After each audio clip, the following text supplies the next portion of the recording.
This is Beyond the Tracks podcast.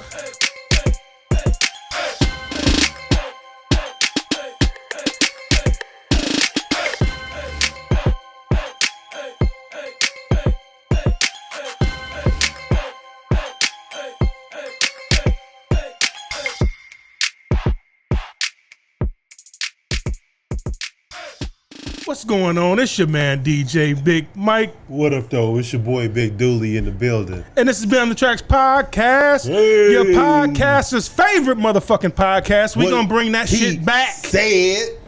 And if y'all don't like it, don't watch it. Get over it. I'm just playing. No. Please watch. What up, though? What up with you, fella? You got that new Husky Life joint on. I love it. You like the Christmas? It's that summer white. Yeah, that summer white. Yeah. You know? I had to come out and go back up a little bit. Show them what you got. You know what I'm working with. You know what is it? Show them what you got. Size always matters. ShopHuskyLife.com. I love at your boy. Put it out there. What's up with I you, love man? it. Man, other than being hot as a motherfucker. Yeah, it is hot. It's been hot. Yeah. If it ain't hot, then it's pouring down rain. Yeah, which I don't mind. Yeah. I don't mind. I love a warm rain versus that shit it'd be like 36 degrees and raining. Okay, hail and shit. every time it hits you, that shit sting. Yeah, that's not okay. I don't fuck with that. Right. But I don't mind storms. Okay. You know what? We haven't talked about it. So I'm gonna bring this up first. How did your Juneteenth weekend go? Oh man, it bust. It was hot as a welding ass in Montana out there. Shout out to my guy Lou. Yo, one of my guys, Lou, out there, had a little medical emergency out there. Oh, but shit. His wife, from the heat? From the heat, yeah, I believe it was from the heat. They took him into the hospital. And I think he's recovering good. So shout out to my guy Lou and the whole team at Production Asset Associates. So yeah, shout out to y'all. I love it. Juneteenth was hot, dog. Juneteenth was hot, Tempers was hot, Attitudes was hot, Artists was hot, you know what I'm saying? But we got through it. Everything went pretty much smooth as could be. Yeah, so that's what's up. I know in Monroe we had our Juneteenth at Montague Park. Okay. I was so disappointed because it was raining off and on. Okay. And I'm not gonna put nobody out there. Ooh, don't do that. But no. I got a hit. We above board. And I said, "What's going on?" I said, "You going out to the Juneteenth?" Whoop, yeah. whoop. Oh no, man, they canceled it. They're gonna try to reschedule and do something hopefully this weekend. Okay. I'm like, okay, it makes sense. I'm on social media. I'm not seeing anybody post anything.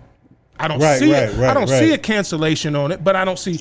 Normally, when that jumps off, as soon as it starts, you got people already going live and doing. I didn't see any of that. Okay, so I'm like, okay, it makes sense. I jumped off my phone. Like what I did actually is something I said I was going to do, and I just put my phone away. Okay. So I didn't jump back on my phone till like 9, 10 o'clock at night. Not a bad thing. Sometimes you gotta then I'm seeing all these damn lives and videos of performances and my brother who I ain't seen in like. I don't know, 4 months. He there with all my peoples, and people are there that came from out of town that I ain't seen in years and years. Now you feel like you're missing out. And I'm laying on the couch like, this is some bullshit. Ain't that some shit? And I'm not gonna lie to you, bro. I had to do some math. Okay. And I was like, if I call off this weekend go to Dooley shit, I know I'm gonna have to make that up. Yep. But it's gonna fall on a different payday. It's gonna fuck up my check. No. And so I'm like, I know I got PTO time. You do. And but you don't want to do. I'm not gonna lie. Like that. My wife was like, "Oh no, sweetot, you're gonna go to work." Oh wow, okay, that makes that decision real easy sometimes, don't it? Babe, that's exactly what I was thinking. We on the same page. I'm a see Dooley. You know what I'm saying? I'm a see Dooley. He right? And I know he gonna be all right. He gonna be on there anyway. Yeah. Yeah, it was hot. So, yeah. It was definitely a scorcher, but the talent was hot. They was definitely lighting up the stage, and people still came out. So that was a good thing, hustle. Man, don't care. It's 100 degrees outside. Negroes is going to get their hustle on. They're going to get their step on. You know what I mean? Yeah. They had the little fan things out there. When they be popping where them fans at? Yeah, man. Where them fans at? Out there. That's such... sexual DG acting me when they, I'm like, oh my God, stop popping. Every time it popped. Every time they popped in the fans, I'd be like, yes, Lord. Yeah, but it was cool. I don't know. That's some weird shit. It was cool. It went down. I didn't say I was normal. It happens. It happens. But yeah, Juneteenth. Yeah, that's the 5th annual one. So next year we're doing it even bigger and better. I love it. Growth. Yeah, I'm excited, man. I kind of want to get back into event planning and that kind of stuff. I don't want to do it like honestly for somebody anymore. Like I'd rather do it like for us. Yeah. You know what I'm saying? Like if we want to do a BTT thing or collab with somebody else and actually put some shit together. Nice to do.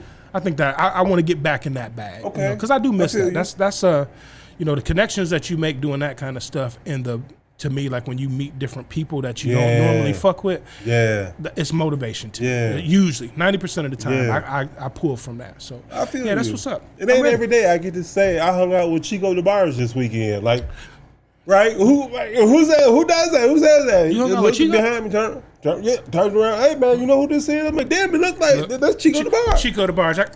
Chico DeBarge was at the festival. I got a crack one for you. That's he was out there at the Ypsilanti back in the day. He brought light skin. He brought light skin to the forefront. Yeah, he brought us back. He held us down like a mug for the early part of the 2000s. There was all about Chico. I love it. And Genuine. Shout out to them too. But yeah, so there was another accomplishment. That was a big accomplishment. Like I said, it was my 5th one. I did double duty, MC'd and stage manager. So I was there Saturday and Sunday, both days, all day. Stage manager, you was busy. That too, that too. Yeah. You don't stop moving. The artist was hot, so was the attitudes, But we get through it. There's like I asked for 36 degree water. This shit 38. Man, I said I wanted my microphone tilted at a 42-degree angle, not 45. Okay, that's what we doing. Yeah, that's what we doing. But that, bro, like five continuous, consistent years. Yeah, that's definitely it's amazing, and it's gotten bigger for a 2-day festival. Yeah. You know what I'm saying? In my little hometown, for us to pull that off, it was a big thing, and we getting bigger acts. Fred Hammond was the headliner this year. I seen that. Right? I seen it. I know he tore that shit. He did. He did what he came to do. Did he did he hang out, or was he one of them artists that come in, perform, and then disappear? Well, you know what? He looked like he had some mobility challenges. So I'm gonna give him a pass on this one. You know what I'm saying? He had some mobility challenges. Or shit, it was Juneteenth, so he might have had 15 places to go that day. It's quite possible. It is quite possible. He might have been on number 8. When he was stuck on that stage, he made it do what it do. So that's what up. Shout out to Fred Hammond. That's a huge accomplishment, man. That's a great transition, man. Let's talk about. I don't know. Let's just talk about accomplishments, man. Like what you feel is an accomplishment and why. Well, coming off the Juneteenth Festival, obviously I've worked with some amazing people through the years. You know what I'm saying? So I guess I'll start from a career perspective. Hosting festivals, I love doing that, and people wonder why. Why would you volunteer to be in the hot for 12 hours a day? Right? Because I love being part of shit that's bigger than me. You know what I'm saying? I like doing things that's not about the money. You know what I'm saying? It's about the creative process. It's about the talent. It's about the finished product. You know what I'm saying? I absolutely love that. So I hosted a festival, the African American Downtown Festival in Ann Arbor for 10 years. You know what I'm saying? That was a huge accomplishment. Left on my own terms there because it was just time for a move. Time for a switch up. Just time for a move. I saw love. I still went out there this year. Shout out to the whole AADF crew. They did an amazing job this year. But just consistency. That's my achievement, right? Bro, that's huge. Right? That's huge. Being consistent. I started doing this comedy thing. Shit, you keep reminding me when the memories come back up, right? I'd be like 10 years, 11 years, 12 years. I forgot I did that. I've seen 13 years, right? And I can still, I'm barely stand-up comic, but I can still call myself a comic. You know what I'm saying? I got the comic title. I'm borderline stand-up. I get it, but book me and I'll be there. You got a brand. You're a professional, sir. I got more than one hustle going on. You know what I'm saying? So, that's consistency, right? I never thought 13 years later I would still be, in the comedy game, right? And I've seen so many people come and go, And whatever capacity, not necessarily when I'm on the freaking stage or not, I'm still in front of you, you know what I'm saying, making you laugh in different manners and whatnot. Yeah. So, you know, I'm still in the making making people laugh business. So that's a blessing. That's a blessing. That is. What about you, dog? Bro, like, I didn't think about it in that aspect when you said consistency, right? Because I'm the type of person, I think, like, I have a lot of personal achievements. You know what I'm saying? And then you kind of took it to a business career kind of thing. I want to flip it. Normally I go personal right off the bat. You know what I'm saying? So I be crying in the first 5 minutes. Let's not do that today. right. But I think for me, man, like, first and foremost, I think my biggest consistency, of course, is nursing. Nursing has always been, from the time I was, I think, 15 years old, I've been in nursing. So I've been in nursing more than 3/4 of my life. You just knew you wanted to take care of people.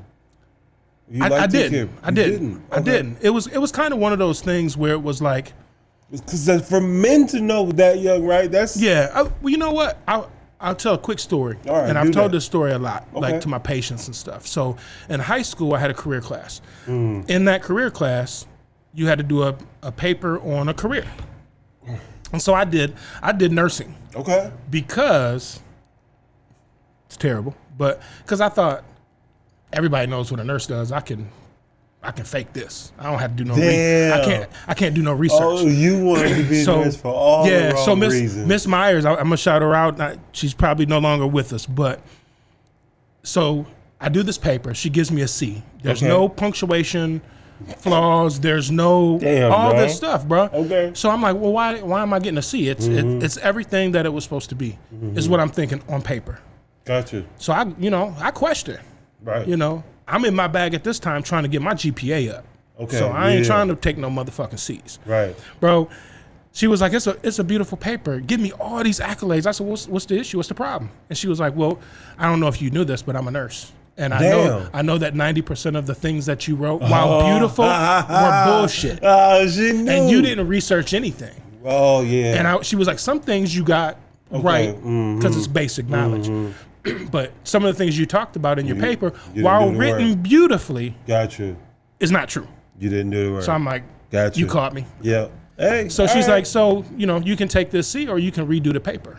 And I'm like, okay, I'll redo the paper. That's what's up. Then she hit me with, okay, well, now it's got to be double what it was before. And now instead of having 3 things because I took advantage, now I need 10 things where I got information from. No AI back then. No AI. Right? No, and I had to interview at least 3 nurses. For real. So I'm like, I remember doing that interview. And she said, and I remember she said to me, she said, if you don't think you can handle it, then just take the C and we'll move forward. Okay. And I'm the type of person, if you tell me I can't do something, you already know. But she knew that too, right?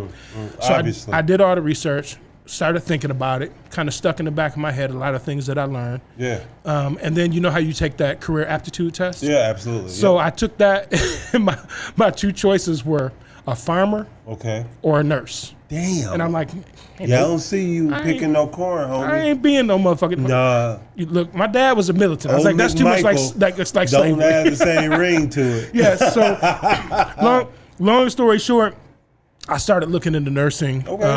My job, my goal in life was actually to go to culinary arts school and open my own restaurant. At the time, I was working at Ponderosa Steakhouse. 15 years old, I had been promoted to the head cook, which was unheard of. Head cook? Which was crazy. He moved beyond the fries. Yeah, and so when I had my son, I was like, started really researching culinary art schools because I knew as soon as I graduated from high school, I got to be on the move. Yeah, no doubt. As I started researching, going, it takes time. It takes years to develop and go to these schools and work under people and all this. I need a job now. Basically. So I'm like, I'm gonna jump in. I'm gonna go to this nursing home over here, and I'm gonna be a CNA. See if I love it, or if I like it at least enough to do it until I need to get to my space where I really need to be. 31 years later. Wow. You know what I'm saying? I'm still a nurse. So that's my biggest achievement on a career or a personal level. And I've literally done everything. I'm an LPN, so I'm a little limited. But I've done everything in the business that an LPN can possibly do. There's nothing that I haven't done in my 30 years. So that's a big achievement. But on the like entertainment side, definitely music. Like music all the way. It started out. I was DJing parties when I was 12, 13. But the only reason why I was DJing the parties is because my dad had equipment. You know what I'm saying? Had the hookup. Yeah, he bro. People, I'm gonna take you way back. Radio Shack had this brand called Realistic. Oh yeah. And that was the shit in the hood. If you had that 4-piece tower. We're going back to the 80s now, people. We back in the 80s now. He said Radio You was the Shack. Man, the myth, no doubt. And the legend, right? Yeah, no doubt. So of course all my friends was like, bro, you think your dad let you use the speakers and DJ the party? Yeah, I got you. So started DJing, moved into artist management, moved into event planning and promotions. Thus is what Totally Focused started as. Realized that's a huge risk. At the time, I didn't have the money to take that risk. So I'm like, well, you know what, fuck it. I'm gonna start DJing. My artist that I was working with needed a DJ. Yeah. So if nothing else, I got that. And I'm just, I'm gonna flip that DJ money in so I can throw some shows. No doubt. And then it was like, shit, I love this DJ shit still. So I tell people like, man, how long you been DJing? Truly, since about 86. Damn. Okay. Yeah. Professionally, 2007. Okay. But 86 is that was my love of music. On the turntables. Yeah. That's what's up. Yeah. I remember I bought my son a pair of turntables for Christmas. How'd that work? Dana's gonna remember this. Yeah, I wouldn't let him touch him. I'm like, bro, you ain't doing it right. You gonna break it. I ain't buy that shit for him. I ain't buy that shit for him. That was for me. Yeah, totally. Yeah. Accomplishments. Yeah, I'm not real big on talking about accomplishments. You know what I'm saying? I guess because I had to think about it. You don't like to pat yourself? Not really. I like to put in that work. I'm gonna do it for you. All right, well, that's okay. That's I'm gonna do it for you. That's permissible. First and foremost, let me tell you about this man we call Big Dooley, aka Mr. Husky Life. Mr. Husky Life, Sir Husky. I met this brother, I believe, in 2003. Yes, back then. At a comedy show at Amaya's. Yeah. I thought his act was trash. Damn, yeah. Still do. Not at all. I was very impressed with you, sir. And I remember we had done a couple beforehand, and people kind of were some comics, and I'm not even gonna say comics. Artists kind of act a little. Oh yeah. Wishy-washy. Yeah, right? That way. Yeah. Kind of like if you ask for a picture, I'm not one to ask for a picture. Right. That's number one. Right. Normally when I'm DJing a comedy show or something like that, 90% of the time, and I'm not patting myself on the back, the comic will ask me to take a picture with them. For sure. To kind of just document that they've been there. Yeah. Right. I was almost lightweight following you. Where you trying to get a picture? Yeah, because I'm like, damn, I don't want this dude to leave before I get a picture. Right. Not only was I so impressed with your stand-up and the way you carried yourself, but I was impressed by just your humbleness and your, you know what I mean? Like you really, the first time you spoke, it was like you was a nigga on the street that I've known for 10 years. Yeah, that was the goal. So I'm gonna give you that. I'm gonna give you your flowers on that. I appreciate that. Another thing, you got a clothing brand that's doing amazing. So I'm gonna talk to people about that. Shit out. You know, I mean, anytime you bring out something for the fatties, I'm fat. We ain't just pulling that shit all out the box. Fucking fatties. That's right. It's for us. It's for the chubbies. Like I said, I'm gonna open up a male strip club one day called Chubby Charlie and the Chocolate Factory. You know what I'm saying? So yeah, anytime you pull one out for us thickums, the ones that are a little more swole than normal. I love you because I grew up. That dude, I couldn't go to the guest store. I couldn't go to the guest outlet. I couldn't go to these certain stores because they ain't had my size. They stopped at extra large. Yep. Always, they had extra small. Always. And extra large. Whole damn row. That's it. So I got to give you love for that. The reason why I started this shit. And I think that's why Husky Life is still here, right?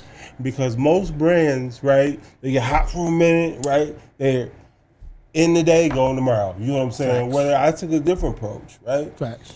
I kind of slowed in with it. I just started wearing it to a couple shows here and there, and people started liking it. I was like, hey, yo, I want one too. I was like, well, you know what? I can just do this shit as a business. And obviously, we talked about the whole, you know, getting rich versus wealth deal, right? And obviously, the Husky Life venture was a wealth-building venture, right? To make money in my sleep, to be able to pass something along. And you can. Right? I've already given my kids all the talent that I can give them. You know what I'm saying? I can't give them any more talent. You know what I'm saying?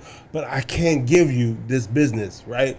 Once it's done with it. So in 3 years now we're at 3 years, so now I'm beyond that curve. You know what I'm saying? They say most small businesses go out within the first 2 years. You know what I'm saying? But by the grace of God and by the grace of y'all, shit supporting this shit. Facts. I'm still here. So that is a you know how in the Wayans movies they be like, message. Yeah. I'm gonna be like, achievement. I like that shit. So thank y'all. Shit, and I don't really think about it. I don't think about accomplishments, I guess, on a daily basis because you try and stay focused on enjoying the grind, right? You got to enjoy the marathon, right? You got to enjoy the everyday process, the ins and outs. That part. Right? And then when you enjoy that, like, the accomplishments just kind of happen. You know, they just keep happening, right? I look back, oh, yeah, shit, I done did it, right? But just focus on the work. Right, I always focus on the work. Yeah, and shit, here we are, and I appreciate you giving me the flowers, for sure, bro. For sure. And I always think of too, man. And I know I talk about this probably too damn much, but we always talk about self-sabotage, and I talk about that a lot because it really is folded in with consistency, and it doesn't matter what you're doing, it doesn't matter your brand, it doesn't matter whatever. It's consistency. What I love about even Husky Life is. You ain't went with the trends. No. You're not, you know, when the King crowns and all that came out, you ain't have a Husky Life with a fat dude with a crown on. No. It's simple. It's to the point. It's a tagline. It is, I look at things like when you're a brand, and I'm definitely not saying you're a $1 billion brand. No doubt. Yet. Right. But when a brand. Yeah. Because it's coming. No doubt. It's coming. No fucking doubt. I believe that. But I think of like Tommy Hilfiger. Right. When he came out, he wasn't flashy. His logo was simple as fuck. Very basic as shit, Very basic colors. It was American flag colors. So if you did want to act funny, he'd be like, what, you don't like America? You know what I'm saying? Right. Simple font, nothing flashy. Hell, I don't know about you, but I had probably 10 T-shirts with nothing but the little flag. Didn't even say Tommy Hilfiger. No, the little red, white, and blue. Just a little red, white, and blue. Right? That's what I love about your brand is it's consistent.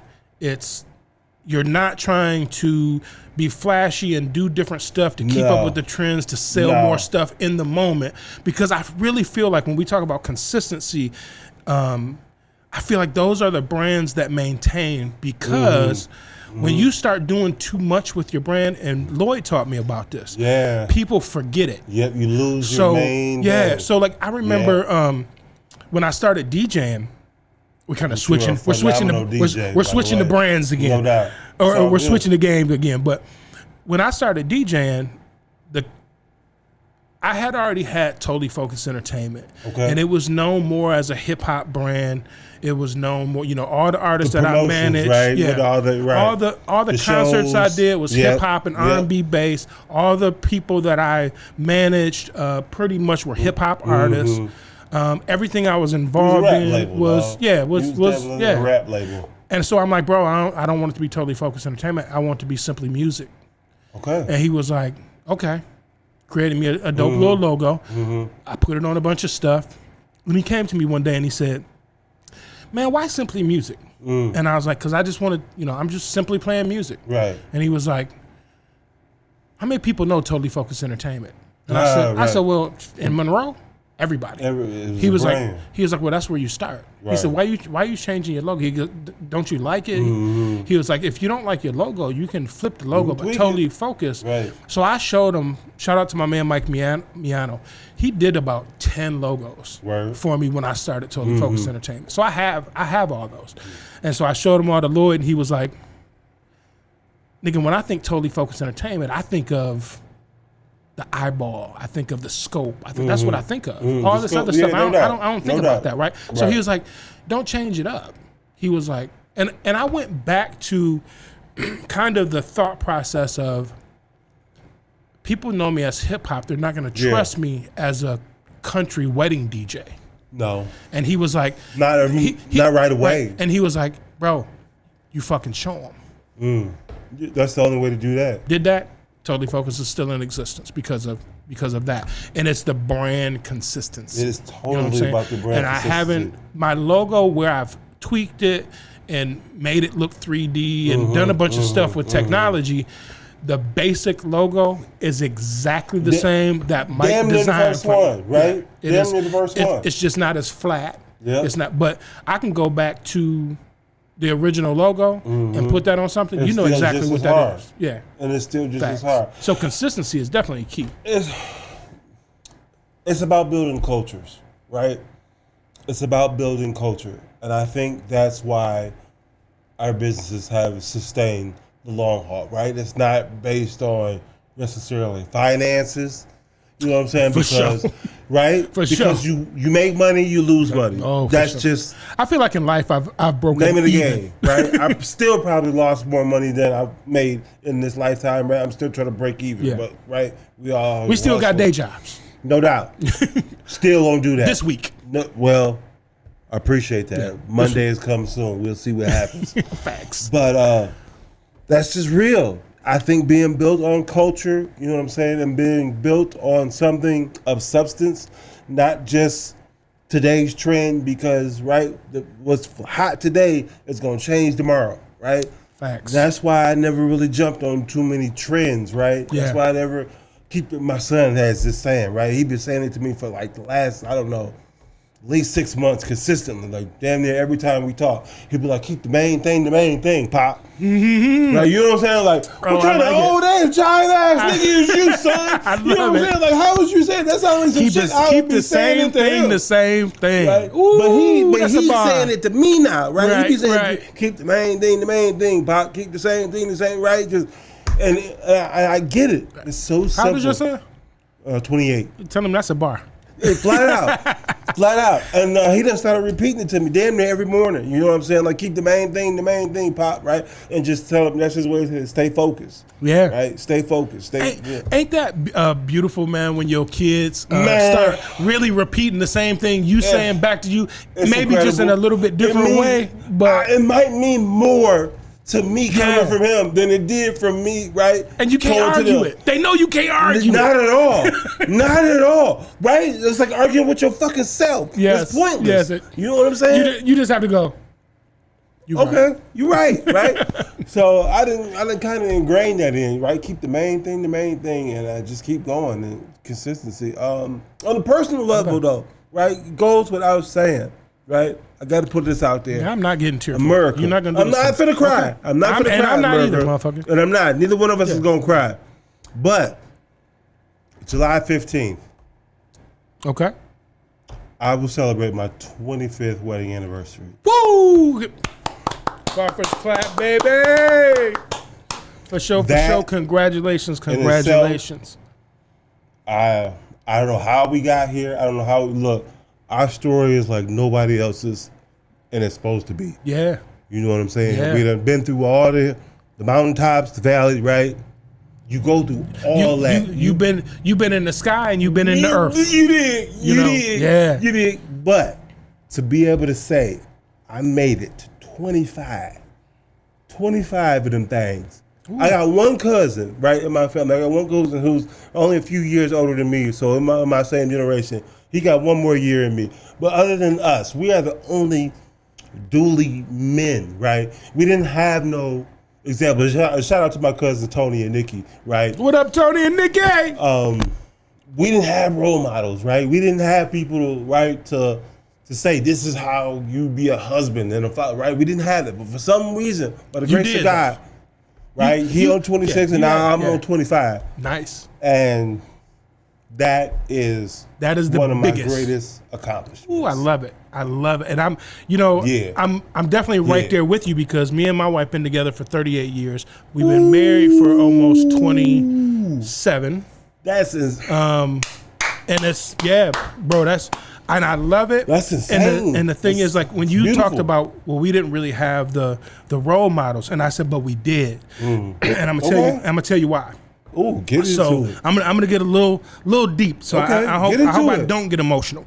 But I grew up around a lot of men who treated their wives poorly, cheated on them, and treated the person that they cheated with better than they treated their wives. Damn wife, right? It's almost like we learn what not to do more so than what to do. So there are things that I grew up with and I grew up seeing, and a couple brothers have told me this. Well, we just repeat kind of what we see. We believe that to be normal. We do. Well, I always believed that it was disrespect. Right? and if you love this person as much as you should or say you do to be married, you should show them the utmost respect. And I probably didn't realize that till I was older, but I thought it younger, right? So it's like there's, the men that I looked up to wasn't the players in the street and the hustlers. It was my grandfather. It was this person. It was my uncle, who might have did some dirt. Probably did, right? I don't know. But in my eyes or in your eyes at that time. But the people that I really looked up to, I never seen them disrespect their wives. I've never seen them yell at them, strike them, or you feel what I'm saying? Now, once again, I'm going to tell you this. I don't know what happened behind closed doors. They might have went home, cussed their wives out, and beat the hell out of them. I don't know. It's possible, but not what likely, I seen, it was a good stand-up dude. It was a good image. Love their wives, and that's always been me. And I've always had that mentality of, for me and my wife. Once we got past a certain point, and once we got past that, I said to myself, I don't care what happens. There is nothing that can break us. Nothing.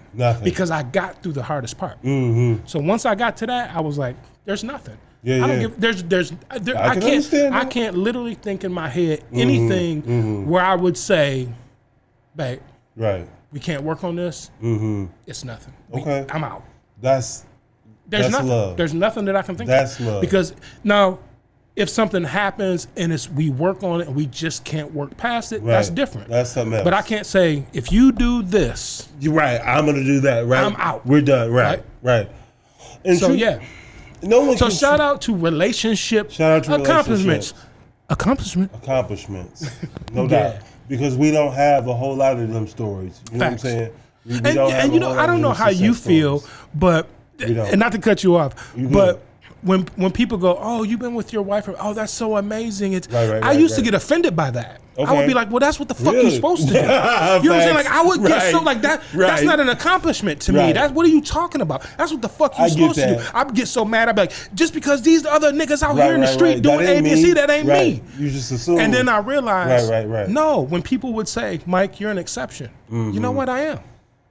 And I'm okay with that. I'm okay with that. And you have to be okay with that, right? Facts. Because the norm is divorce. That is the norm. That is the norm now. That is the norm. It has increased from, I believe, at one point they said it was 48% divorce rate. Now I believe it is 50. The last time I looked, I think it was 56 or 58. Damn. Which people go, that's not that big of a deal. But when you start breaking down numbers, that 8-10% is humongous. And it's a lot of people. And that's a lot of broken homes, right? There's a lot of kids growing up without fathers. And when you look at the plus, some of that has started because people just don't get married. Period. Right? So you got to count those as divorces sometimes too when you've been together for 10, 12, 15 years. Or the people who stay together for 30 years and never get married. You know what I'm saying? Yeah, you got to count that too. Yeah. You got to count that shit too because we've had them, right? Yeah. We've seen them, that is my wife. You know what I'm saying? That's my No, it's not. right. Die and see what happens. Right. She got to go through probate. You will learn the difference, right? That's what I tell people, right? There's a difference between wifey and wife. You understand that? You understand that, but not everyone understands. There's a difference between wifey and wife. You can't call them your wife unless you. I don't give a damn. You understand, right? People go, oh, that's just a piece of paper. Well, no, it ain't. I want it. Well, I need it, right? Yeah. If I go in the hospital, right, and I need someone to make decisions in my best interest, but I'm not capable to. I want my wife doing that, right? Not wife, right? Not my baby mama. Not baby, right? Not my girl and them. No, I need my wife. You know, Shout out, man. Levels to it. Shout out to you. You said levels. This weekend? July 15th. July 15th. July 15th will be my 25th wedding anniversary. We got married in 2000. I gotta see. I got to see what I got going on, but bro, we've talked. Pictures coming. We've talked since we started the podcast that our wives need to get together. We have not met. We haven't really met each other's family. It's always you coming to the studio. I ain't been to your home. You ain't been to mine, and we have to change that. Bro. It has to change. And so I think I've been trying to get us to double date. Yeah, I think. I said that shit many times. That's facts. That's facts. Throwing that out there. Yeah. I don't know. See, my wife's scared. I don't know if she's ready to come like to the Ipsy area, but we might have to meet, in a good. That's cool. We can meet in the middle. We can definitely meet in the middle. She might go to She like Ann Arbor. That's cool. Right? Yeah, no doubt. And I don't want to bring your wife to Monroe for the first time. Well, I love Monroe. Don't get me wrong. Well, right. But I love Ipsy. We can meet in the middle. We got to get her close, so if she want to dip, she can all can venture. Well, right, and we don't need to be running into folks we know. But I definitely want to set that up. We gotta. That's on my mission. Yeah, that's on my mission. Get our wives together. Let's do that. See what's up. Yeah. And with that being said, man, I'm gonna go ahead and wrap it up. It is your man DJ Big Mike. Hey yo, Big Dooley out this boy. And we out. Peace.